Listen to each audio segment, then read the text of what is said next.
Again, sasagutin natin yung palaging na itatanong sa akin na ano yung gagawin ko kung sakaling pumasok ako sa isang bagong business, nag-start ako ng business ko, tapos may mga kaibigan o kakilala or kamag-anak akong medyo negative. No? Sino sa inyo yung nakaka-relate sa ganong experience? Actually, naranasan ko din yun. No? Nung first time ako na pumasok sa pagiging entrepreneur, no? Pag nenegosyo, may mga ilang kaibigan ako na medyo negative, no, or hindi sang-ayon doon sa ginagawa ko. And very normal 'yon, no? Very normal kasi karamihan ng tao hindi sanay, no? Lalo na kung ang environment mo, panay mga kasama mo puros mga employees, no, mga hindi inisip na maki-start sila ng business. Kapag ganun yung mga kasama mo palagi, expect mo talaga na merong magiging negative, and for two reasons, no, and pag yun yung pag-usapan natin.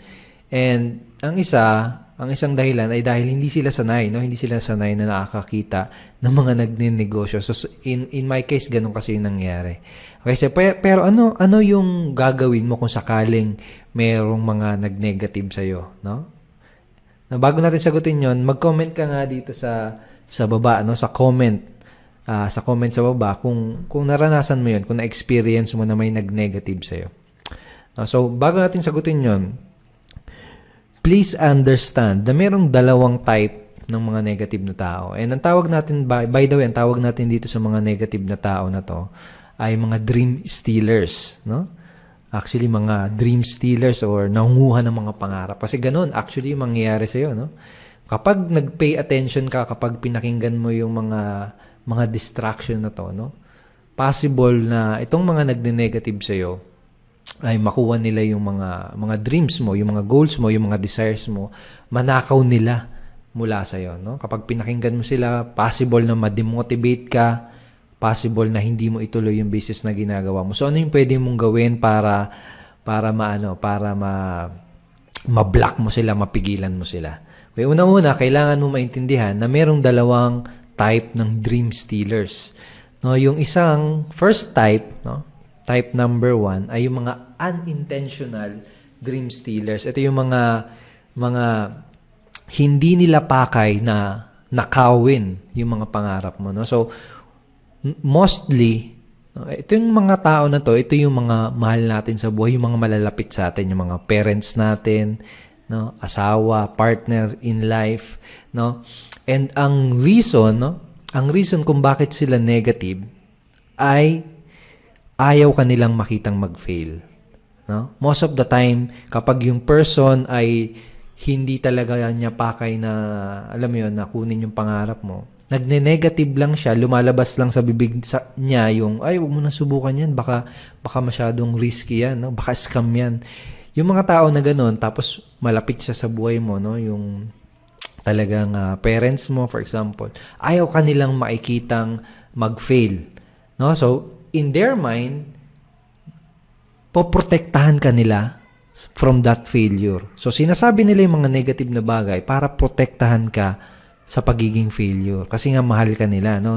Nag-aalala sila para sa iyo, no? Kung yung asawa mo, for example, may may asawa ka tapos negative siya, possible na yun yung reason. No? Okay, so yun yung isang type number 1 ng dream stealers, no? Yung unintentional, hindi nila sinasadya. So ang pwede mong gawin dito sa mga unintentional dream stealers ay i-communicate mo sila, no? I-communicate mo sila ng mas open. No? Sabihin mo sa kanila na seryoso ka sa pagkuha ng goals mo, ng pangarap mo, and you will do whatever it takes para makuha 'yon. And sabihin mo sa kanila na ma-appreciate mo kung susuportahan ka nila dun sa pagkuha mo ng pangarap mo. Okay, kapag naging verbally open ka sa kanila, kapag pinahayag mo talaga, kapag sinabi mo kung ano talaga yung nasa puso mo, no, kung ano talaga yung intention mo, kung talagang kung talagang nagki-care yung person na yon sa iyo, no, susuportahan ka nila. No, susuportahan ka nila doon sa career na pinili mo, sa business na pinasok mo. Okay, pero yun yung pwede mong gawin. Now, if you are sure na itong person na to, unintentional dream stealer siya, yun yung pwede mong gawin. Sabihin mo, Han, or kung asawa mo siya, no, or kung parent mo siya, ma, talagang seryoso ako dito sa business na to. Alam ko yung ginagawa ko, and I will do everything I can para makuha at maging successful, makuha yung pangarap ko. Okay, again, kapag nasabi mo sa kanila yon, they will support you. Trust me, they will support you. Okay? And pangalawang type, yung pangalawang type ng dream stealer yung pag-usapan natin kasi ito yung delikado talaga. Yung pangalawang type ng dream stealer, ito talaga yung mga talagang negative. And ang purpose nila kung bakit sila nagsasabi ng mga negative na bagay ay dahil ayaw kanilang makitang mag-succeed. Literal na gusto nilang kunin yung mga pangarap mo sa'yo. Okay, kasi may mga ganun, no? Yung mga tao, may mga ganun talagang tao, di ba?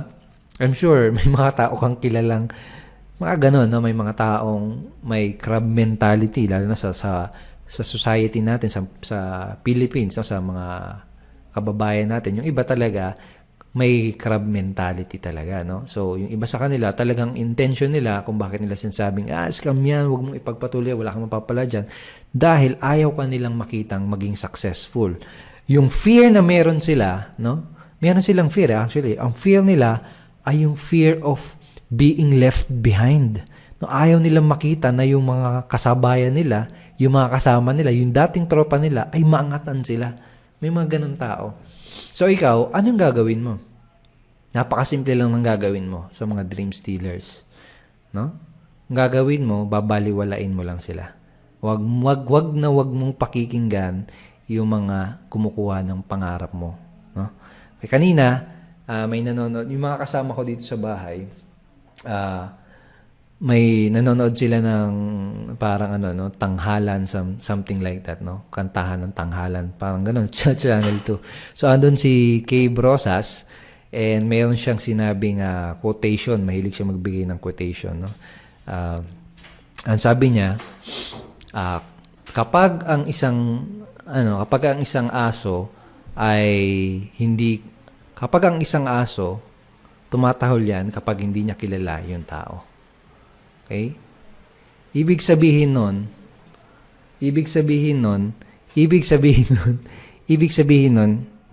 magpakilala ka sa kanila.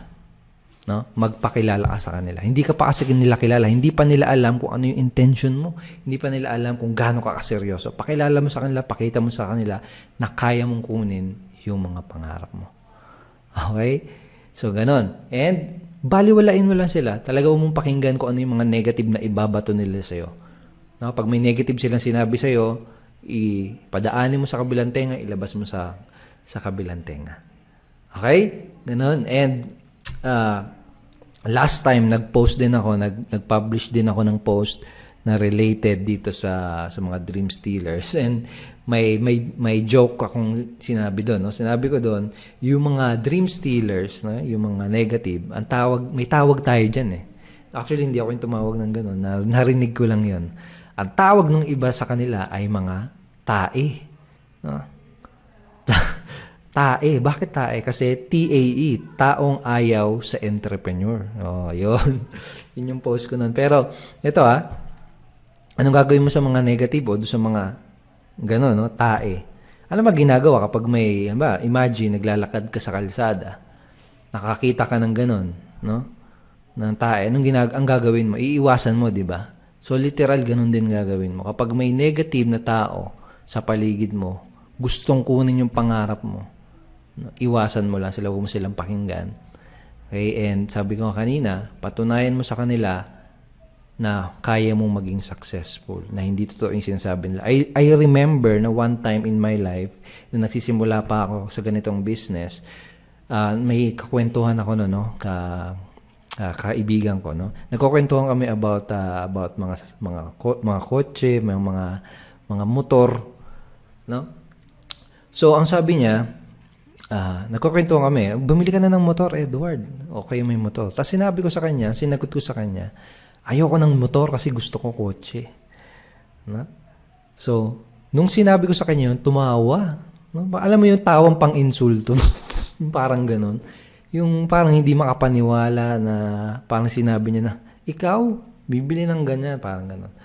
And then, after couple of months, no, nagkita kami, no, yun, meron na akong, nabili ko na yung first car ko. And, basically, wag mo lang pakikinggan yung mga nagdi-distract sa'yo, yung mga nagne-negative sa'yo, no, prove them wrong, no? Gawin mo na lang silang motivation. Motivation na patunayan na mali sila. And I'm not suggesting na yun yung pinaka-main mo, motivation mo. Dapat, syempre, yung main motivation mo dapat, syempre, yung mga pangarap mo, yung mga taong mahalaga sa'yo, yung pamilya mo, yun pa rin yung main motivation mo. Okay? Kumbaga, gawin mo lang silang secondary na sasabihin mo na, balang araw, papatunayan ko na mali kayo. Okay? So, parang ganon. Okay? So, yun, I hope nakatulong sa'yo. I hope nakatulong ba? Mag-comment ka nga dyan sa comment.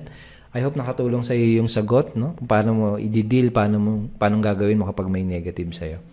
Okay? So, ganun na kaya. Kung nakatulong to sa'yo, mag-comment ka dyan sa baba and pwede mo ring i-share itong video na to sa mga tao na sa tingin mo nga matutulungan, mai-inspire nitong video, itong Facebook Live na to.